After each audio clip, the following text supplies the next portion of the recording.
আজকের এই ভিডিওতে আপনাদের অনেকেরই কিন্তু কমন একটি সমস্যা নিয়ে আজকের এই ভিডিওটি শুট করতেছি। সেটি হচ্ছে ভাই আমাদের স্মার্টফোনগুলোতে চার্জ বেশিক্ষণ থাকে না। অনেকেই কিন্তু জানতে চাইছেন যে ভাই আমরা কি সেটিংসগুলো করে রাখলে যে আমাদের এই চার্জটা আরও বেশিক্ষণ আমরা বা আরও লং টাইম আমরা ব্যবহার করতে পারবো। অনেকেই কিন্তু এটা জানতে চেয়েছেন।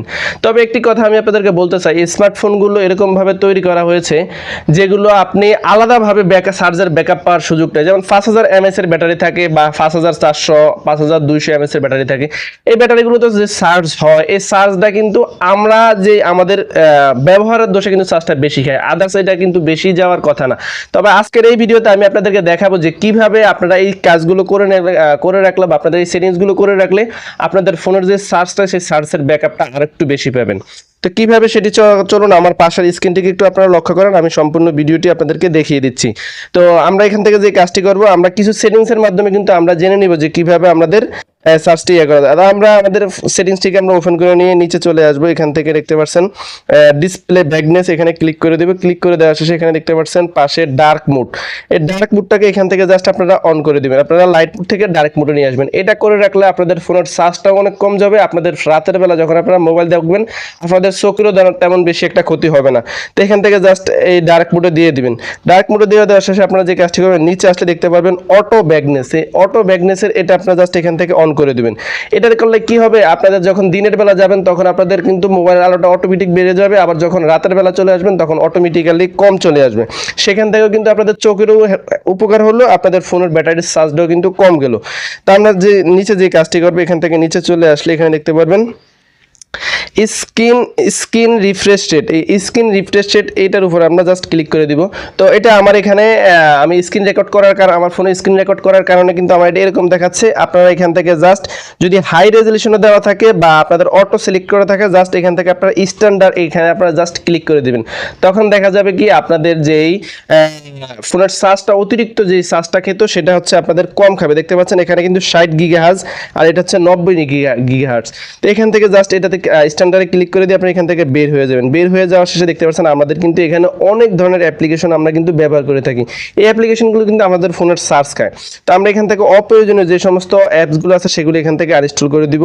তো এখান থেকে জাস্ট আমরা যে অ্যাপসটিকে আনইনস্টল করবো সেটা এখান থেকে জাস্ট ক্লিক করে ধরে রাখলে এখান থেকে নিচে দেখতে পাচ্ছেন আনইনস্টল লেখা আসছে। যদি আনইনস্টল এখানে লেখা না আসে, জাস্ট এখান থেকে যে কাজটি করবেন আপনারা এটাকে চেপে ধরে রেখে এখানে দেখবেন আই বাটনটা আসবে, এই যে আই ইনফরমেশন, এখানে জাস্ট ক্লিক করার শেষে এখানে দেখতে পারবেন আনইনস্টল। এই আনইনস্টল এখানে জাস্ট এখান থেকে ক্লিক করে এখানে ওকেতে ক্লিক করে দিবেন। অনেকের ক্ষেত্রে এই আনইনস্টল লেখাটি কিন্তু নিচে চলে আসবে। দেখেন আমাদের কিন্তু অ্যাপ্লিকেশনটা বা অ্যাপসটা কিন্তু চলে গেছে। তো যেই অ্যাপসগুলো আপনি এখান থেকে ব্যবহার করেন না সেই সমস্ত অ্যাপসগুলো আপনারা জাস্ট এখান থেকে আপনারা আনইনস্টল করে দিবেন। আরেকটি বাড়তি পরামর্শ, সেটি হচ্ছে আপনাদের ফোনের চার্জটা দীর্ঘস্থায়ী ধরে রাখার জন্য বা আপনাদের ফোনের যেই ব্যাটারিটা রয়েছে সেই ব্যাটারিটা দীর্ঘস্থায়ী ব্যবহার করার জন্য আমি ছোট্ট একটি টিপস আপনাদেরকে বলে দিব। সেটি হচ্ছে আমরা অনেক সময় দেখা যায় কি আমাদের ফোনটি 100% ফুল চার্জ করি। তো আমি আপনাদেরকে বলবো যে আপনারা জাস্ট 100% চার্জ করবেন না, আপনারা 80% 80% বা সর্বোচ্চ 90% পর্যন্ত আপনাদের স্মার্টফোনের চার্জটা করবেন। সেখান থেকে দেখা যায় আপনারা যখন আবার চার্জটা কমে আসবে সেখান থেকে আপনারা অনেক সময় দেখা যায় কি একবারে 2-1% এসে কিন্তু আপনাদের স্মার্টফোনটি চার্জে বসান। তো সেই ক্ষেত্রে দেখা যায় কি যখন আপনারা চার্জটা ফুল করলেন বা 100% চার্জটা করবেন তখন আবার ব্যাটারিটা একদমই ডাউনে চলে আসলো। যখন আপনারা 1% আপনাদের স্মার্টফোনের ব্যাটারির চার্জটা নিয়ে আসবেন সেক্ষেত্রে দেখা যায় কি আপনারা সর্বোচ্চ পরিমাণে আপনারা 20% যখন নেমে যাবে তখন আপনারা আপনাদের স্মার্টফোনটি কিন্তু চার্জে বসাবেন। সর্বোচ্চ যখন 80% বা 90% হয়ে যাবে তখন আপনারা চার্জ থেকে চার্জিং পোর্টটা খুলে নেবেন। দেখা যায় কি 100% চার্জ করলেন আবার 1% চলে আসলো, তখন দেখা যায় কি আপনার ব্যাটারিটা ওভারলোড হয়ে গেল, চার্জ ফুল হয়ে গেল, আবার দেখা যায় একবার ডাউন হয়ে গেল। সেক্ষেত্রে দেখা যায় আপনাদের স্মার্টফোনের ব্যাটারিগুলো বেশি দিন এটা টিকসই হয় না। আমি আপনাদেরকে সাজেস্ট করব, আমি আপনাদেরকে পরামর্শ দেব আপনারা 80% পর্যন্ত সর্বোচ্চ 90% পর্যন্ত সর্বোচ্চ চার্জ করবেন আর সর্বনিম্ন 15% থেকে 20% থেকে 15% নেমে আসলে আপনারা আপনাদের স্মার্টফোনটি চার্জে বসাবেন।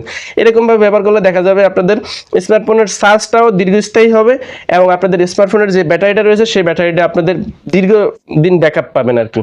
তো এই ছিল আজকের ভিডিওটি, আশা করছি ভালো লেগেছে। যদি ভালো লেগে থাকে তাহলে অবশ্যই ভিডিওতে একটি লাইক, গুরুত্বপূর্ণ একটি কমেন্ট করতে ভুলবেন না।